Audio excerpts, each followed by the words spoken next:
ख़वातीन व हज़रात, अस्सलामु अलैकुम। वॉइस ऑफ साउथ एशिया के लंदन स्टूडियो से टेबल टॉक विद मुकीम अहमद में आप सबको खुशामदीद। नाज़रीन कराम, आज के प्रोग्राम में ब्रादर इस्लामी मुल्क तुर्किया की ताज़ा तरीन सियासी व माशी सूरत हाल, वहाँ पर हुकूमत की जानिब से किए जाने वाले इक़दामात, पाकिस्तान से तालीम के लिए जाने वाले तलबा और कारोबारी हज़रात के लिए मौजूद मौक़े पर गुफ्तगू करेंगे। हमारे साथ तशरीफ़ फरमा हैं तुर्किया उर्दू सर्विस के सरबराह और मुमताज़ सहाफ़ी व तज्ज़िया निगार डॉक्टर फुरकान हमीद साहब। डॉक्टर साहब, आपकी तशरीफ़ आवरी का बहुत शुक्रिया। डॉक्टर साहब, मेरा पहला सवाल आपसे ये है कि तुर्किया में जनरल इंतखाबात की आमद है। एक तो जी सियासी फिजा इस वक्त कैसी है, दूसरे तैयब उर्दुगान का मुस्तकबिल आप क्या देख रहे हैं? हाँ, देखा जाए एक्चुअली आज ही सदर रजब तैयब एर्दोआन ने कौमी असम्बली में जो तुर्की की ग्रांड नेशनल असम्बली है, वहीं से खिताब करते हुए कहा कि आम तौर पर ये आम इंतखाबात जो है सदारती इंतखाबात और पार्लियामेंट इंतखाबात एक साथ ही होने थे। ये 8 जून को होने थे, लेकिन अब इन्होंने थोड़ा सा इसको आगे कर लिया। अब इसको 14 मई 2023 को करने का फैसला किया है। और इसमें क्योंकि हालात जो है एर्दोआन के हालात एक मुताबिक साजगार जा रहे हैं, तो इसलिए थोड़ा सा इन्होंने अर्ली ले लिए, तकरीबन 1 महीना जो है तकरीबन पहले ले लिया है। जी हाँ, वैसे देखा जाए इस वक्त जो है रजब तैयब एर्दोआन जो है वो छाए हुए हैं, क्योंकि अपोजिशन इतनी मजबूत नहीं है जितनी के सदर रजब तैयब एर्दोआन खुद इतने मजबूत हैं। उनके जो अपोजिशन है वो 6 जमातों का इत्तेहाद है, लेकिन इस वक्त जो है रजब तैयब एर्दोआन और उनके साथ जो है नेशनलिस्ट मूवमेंट पार्टी, ये दोनों जो इत्तेहाद है ये छाए हुए हैं। और लगता यही है कि आम इंतखाबात में भी यही जो है कामयाबी हासिल करेंगे, लेकिन फिलहाल जो है ये किसी वक्त भी नहीं ये कहा जा सकता कि लाजमी तौर पर कामयाबी हासिल करेंगे। लेकिन हालात ये बता रहे हैं, सर्वे ये बता रहे हैं कि एर्दोआन का इस वक्त पता भारी है। जी एक अपोनेंट जो उनके हैं, उनको गिरफ्तार किया गया था, उस पर भी जी बड़ी जी लेदे हुई, तो वो क्या जी सूरत जी हाल है? हाँ, वो एचडी पार्टी है, पीपल डेमोक्रेट पार्टी है, कुर्दों की पार्टी है, जिसका तुर्की में ये कहा जाता है कि वो दहशतगर्द तंजीम पीकेके का सियासी विंग है। यानी वो दहशतगर्द तंजीम ही का एक सियासी विंग है, इसलिए जो है उसके लीडर, क्योंकि वो तुर्कों के खिलाफ फौज के खिलाफ बयान देते रहते हैं, फौज के खिलाफ दहशतगर्दी पीकेके इन्वॉल्व रही है, सीरिया में रही है, बाकी इलाकों में रही है, तो इसलिए उसको इस वजह से गिरफ्तार किया गया है। और इनकी पार्टी पे जो है अभी जो है इनकी कॉन्स्टिट्यूशन जो है कोर्ट जो है उस पर मुकदमा चल रहा है, और फाइनेंशियल तौर पर उनके जो है बजट जो है वो रोक दिया गया है। क्या एजेंडा लेकर तैयब उर्दुगान चल रहे हैं और उनके मुखालिफ जो हैं वो किस को बेस बनाकर अपनी कैंपेन चला रहे हैं? एक्चुअली देखा जाए इस वक्त तुर्की में बहुत ज्यादा महंगाई, अफरात-ए-ज़र जो है हुकूमत जो कह चुकी है वो 85% के करीब है, लेकिन जो अपोजिशन है वो कह रही है 120 के करीब, बल्कि हो सकता है इससे भी ज्यादा हो। अवाम जो है, क्योंकि अवाम के देखा जाए जिसकी अगर तनख्वाहें जो है पिछले साल अगर वो कहा जाए $2000 थी या जो कुछ भी, वो नीचे जो जाकर तकरीबन $1000 या $800 के करीब रह गई।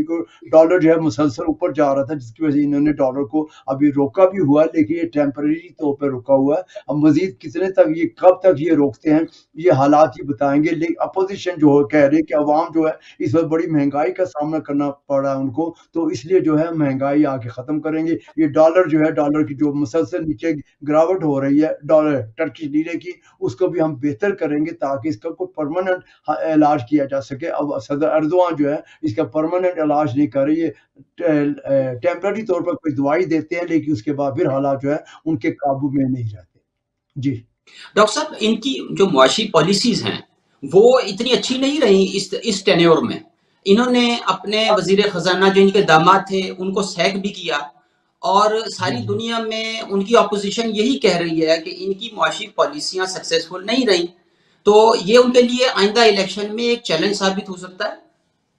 हाँ, बिल्कुल, मैं यही कहता चला आ रहा हूँ कि इस वक्त जो है इनको एर्दोआन को अपनी माशी पॉलिसियों की वजह से शदीद मुश्किलात का सामना करना पड़ा है, और अपोजिशन जो है इसी हालात से फायदा उठाना चाहती है। लेकिन अपोजिशन इस वक्त खुद डिवाइड है। अगर अपोजिशन थोड़ी सी मजबूत हो تو ان کے لیے جسے کہتے ہیں کہ آخری دھکا دینے کی ضرورت ہے. لیکن اپوزیشن اس وقت اتنی مضبوط نہیں ہے جتنی اس کو ہونا چاہیے. لیکن ہو سکتا ہے کہ کچھ حالات جو ایسے جا رہے ہیں اپوزیشن کو مزید موقع ملے اور وہ ایردوان کی معاشی پالیسیوں کا فائدہ اٹھا کر جس کی وجہ سے عوام شدید تنگ آئے ہوئے ہیں اور اس سے تھوڑا سا فائدہ اٹھا کے مزید حالات کو اپنے حق میں اپنی فیور میں اپوزیشن کر لے. یہ اب حالات ہی بتائیں گے. 1-2 مہینے رہ گئے. ہم یہ جنوری ہے، فروری، مارچ، اپریل میں، مئی میں 14 مئی کو انتخابات ہونے ہیں. اب دیکھتے ہیں کہ کون آتا ہے اس میں. اپوزیشن جو ہے آپ کو پتا ہوگا اپوزیشن میں صرف 2 پارٹیاں مضبوط ہیں جس میں سے ریپبلکن پیپل پارٹی اور گڈ پارٹی. باقی جو ہے چھوٹی چھوٹی پارٹیاں جن کی کوئی جو ہے وہ سے نہیں ہے.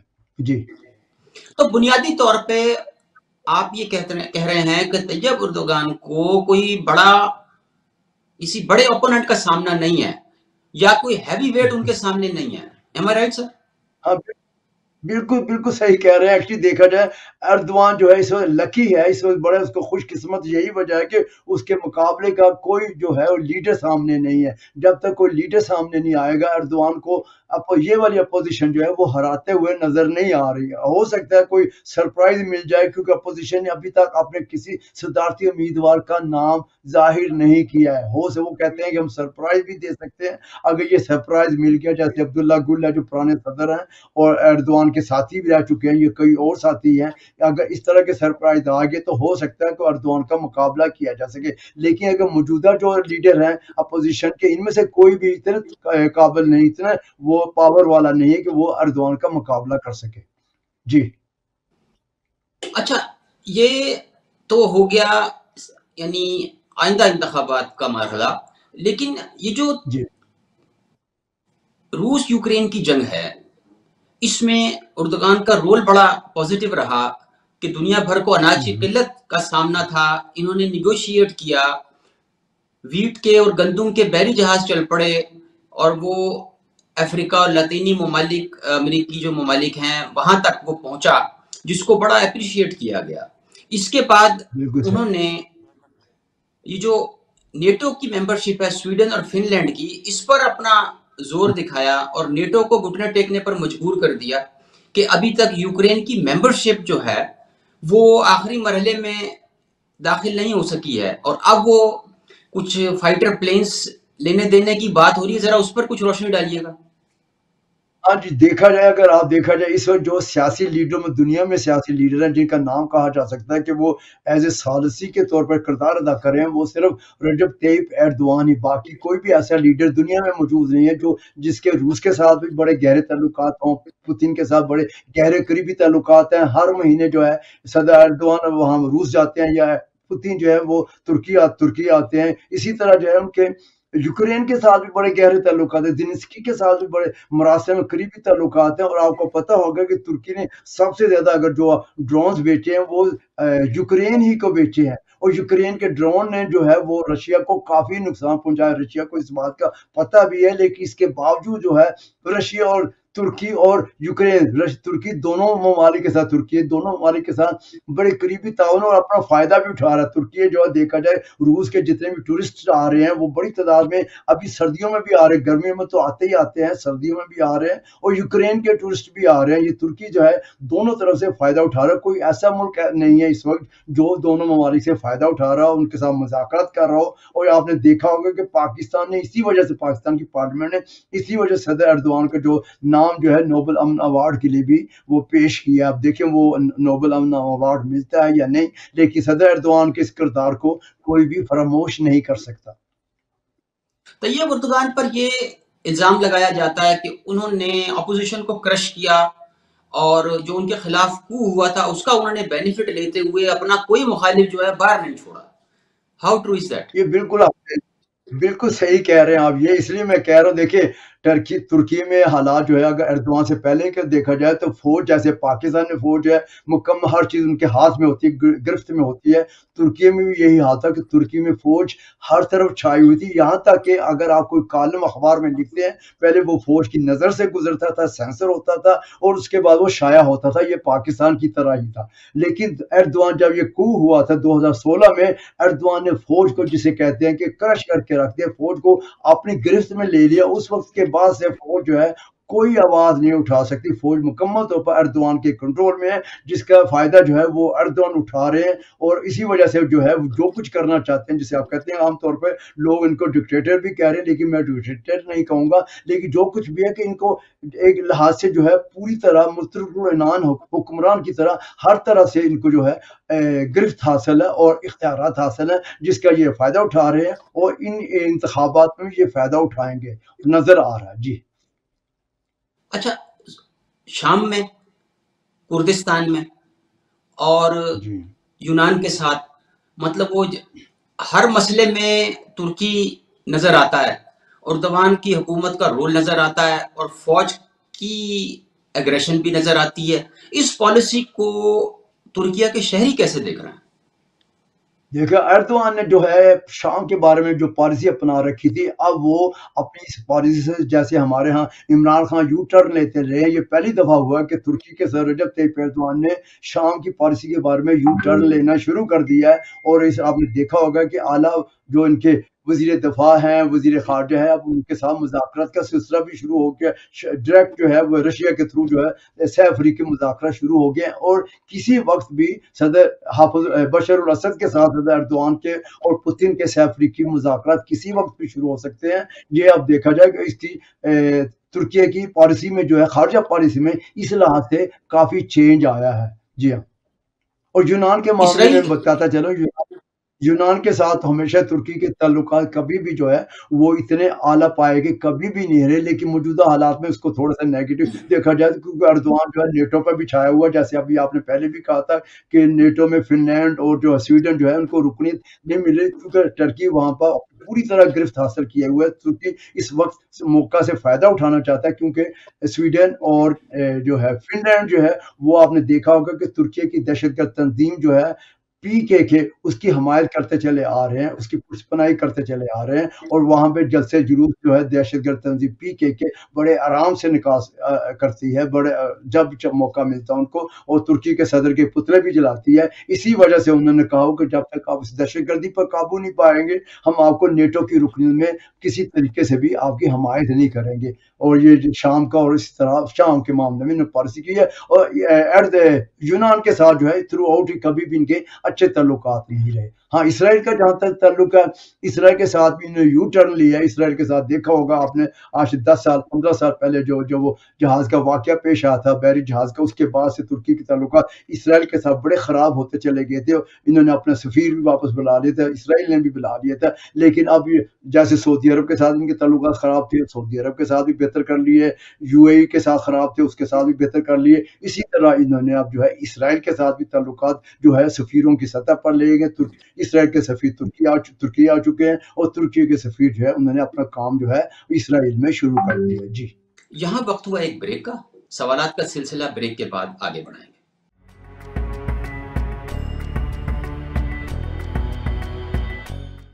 Welcome back. ڈاکٹر فرقان حمید صاحب، میرا اگلا سوال آپ سے یہ ہے.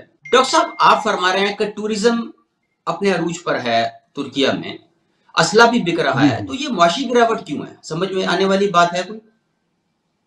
ہاں، وہ دیکھا جائے اس میں رجب طیب ایردوان کی تھوڑی سی معاشی، جو ان کے وزیر کہتے ہیں خزانہ ہے، وزیر مالیہ جسے یہ لوگ کہتے ہیں، وہ میرا خیال رجب طیب جو اس سے پہلے جو تھے علی بابا جان، جو اس وقت جو اپوزیشن میں شامل ہے، علی بابا جان کی پالیسی تھرو آؤٹ ہمیشہ جو ہے یہ معاشی لحاظ سے بڑی کامیاب رہی ہے. لیکن صدر ان کے بعد جب ان کا داماد بھی آیا، باقی جتنے بھی وزیر خزانہ آئے ہیں، وہ اس طرح کی پرفارمنس پیش نہیں کر سکے جو اس سے پہلے علی بابا جان علی بابا جان کو اس وقت اسی وجہ سے اپوزیشن میں جو ہے وہ ایز اے ہو سکتا ہے کہ صدر کے امیدوار کے طور پر بھی ان کا نام آ جائے. وجہ یہی ہے کہ وہ بڑے اچھے اکانومسٹ ہیں، اور اسی کے جو ہے ترک جو ہے اس کی حمایت کر رہے ہیں. لیکن فی الحال اس بارے میں کچھ نہیں کہا جا سکتا. لیکن ایردوان اس معاملے میں ان کی معاشی پالیسی جو ہے اس وقت تک جو ہے وہ 2008 کے بعد سے ناکام چلی آ رہی. حالانکہ انہوں نے ٹورزم میں تقریباً $40 बिलियन की जो है आमदनी हासिल की है। 50 मिलियन सयाह जो है तुर्की आए हैं। इसके अगले साल का जो $50 बिलियन की आमदनी हासिल करने का हदफ है, जिसको वो आसानी हासिल कर लेंगे। और इनकी प्रोडक्शन देखा जाए, इनका सारा कुछ देखा जाए, इनकी डिफेंस प्रोडक्शन जो है इस वक्त दुनिया में नंबर 1 कह सकते हैं। आप बड़े अच्छे तरीके से कमाई कर रहे हैं, लेकिन इसके बावजूद जो है चूंकि माशी पॉलिसी में थोड़ा बहुत जो है इनके वो पूरी तरह कंट्रोल नहीं है, जो खर्च अखराजात बहुत ज्यादा है, इसी वजह से इनको इन मुश्किलात का सामना करना पड़ रहा है। हालिया दिनों में मीडिया में खबर आई पाकिस्तानी कुछ क्रिमिनल एक्टिविटीज में शामिल थे। एक तो वो किडनैपिंग के वाकयात थे, दूसरे खवातीन की तस्वीर और वीडियोस लेके सोशल मीडिया पर वायरल की गई। उसका बड़ा मनफी तासुर देखने और सुनने में आया। तो जी आपके तजर्बा क्या कह रहा है, तजिया के what happened and how it should be stopped? एक चीज देखी जाए, तुर्की और पाकिस्तान के ताल्लुकात मेरा ख्याल दुनिया में जिसे कहते हैं मसाली ताल्लुकात हैं, इतने करीबी ताल्लुकात दुनिया में कहीं भी नहीं है। लेकिन ये थोड़ी सी जो पाकिस्तान से गैर कानूनी तौर पर पाकिस्तानी आ रहे हैं टर्की में, उन्होंने वीडियो बनाना शुरू कर दिया था।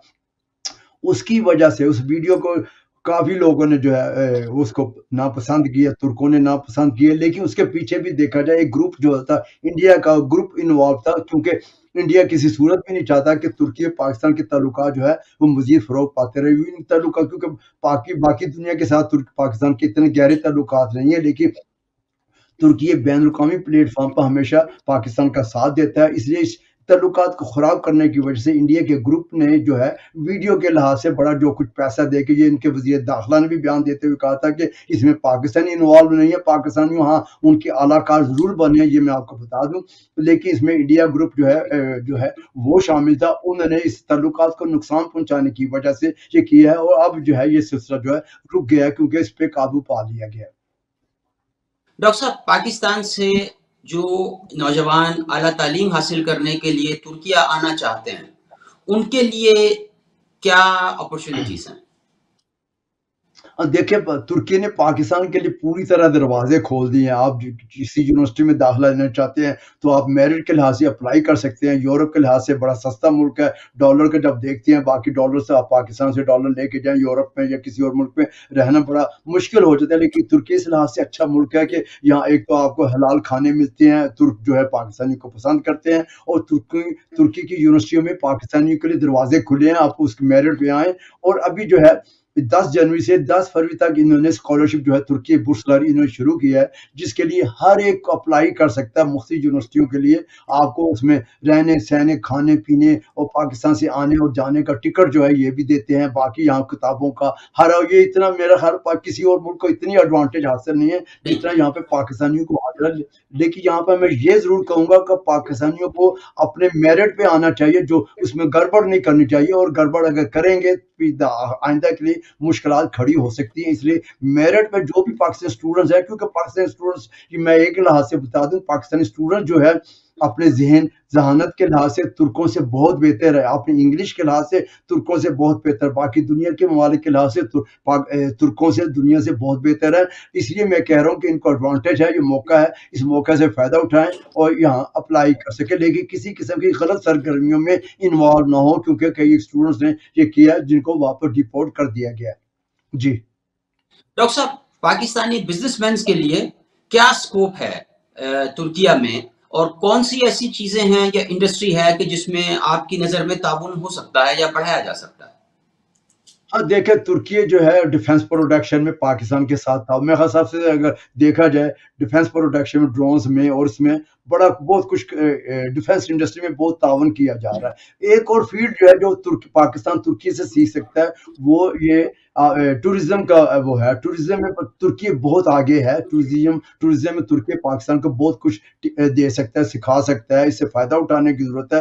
कि एक जो ऑपरेटर्स है उन्होंने ऑफर भी दिया हुआ पाकिस्तान को, आए हम आपको फ्री तौर पे पाकिस्तान में इस इंडस्ट्री को लगाने के लिए आपके साथ मिलकर काम करने के लिए तैयार हैं। इंडस्ट्री से रिलेटेड दूसरी चीजें हैं कि क्या जी तुर्किया पाकिस्तान में या तुर्किया के बिजनेसमैन पाकिस्तान में इन्वेस्टमेंट करने में इंटरेस्टेड होंगे? अगर होंगे तो आपकी नजर में वो कौन से शोबे हैं और कौन सी फैसिलिटीज जो हैं उनको रिक्वायर्ड होंगी?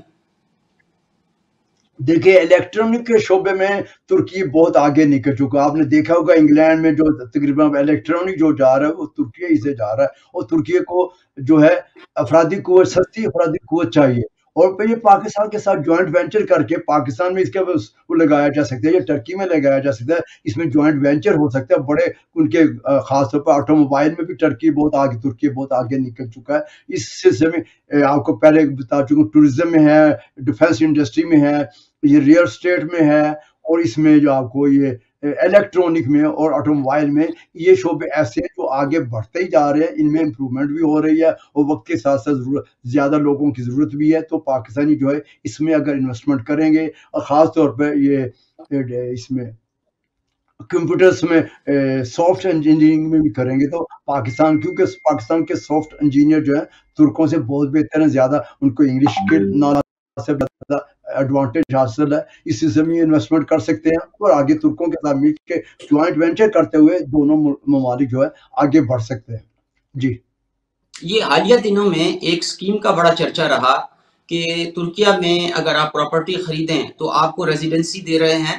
क्या वो स्कीम अभी तक है? जरा अगर कुछ उस पर रोशनी डाल सकें।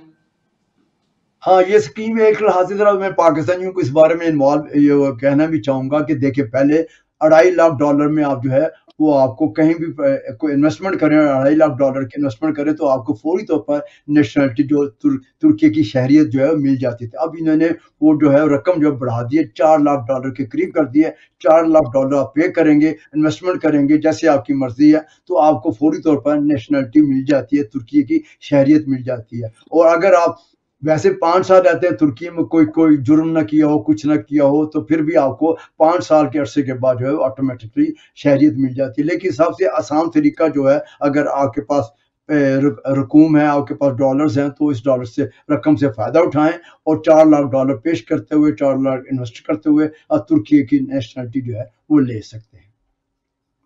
डॉक्टर साहब, बहुत शुक्रिया आपके वक्त का। Thank you very much for joining us. ख़वातीन व हज़रात, हमारी खुशकिस्मती कि आज हमारे साथ तुर्किया उर्दू सर्विस के सरबराह डॉक्टर फुरकान हमीद साहब शामिल गुफ्तगू रहे। उन्होंने तुर्की की ताज़ा सियासी और माशी सूरत हाल पर गुफ्तगू की, तैयब उर्दगान के आइंदा इंतखाबात में जीतने के इम्कानात पर गुफ्तगू की। उन्होंने तलबा और कारोबारी हजरात के लिए तुर्किया में मौजूद मौक़े पर दिल खोल कर अपने ख़यालात का इजहार किया। उम्मीद करता हूँ कि ये प्रोग्राम आपको पसंद आएगा। अगले प्रोग्राम तक इजाज़त दीजिए, तब तक अल्लाह हाफ़िज़।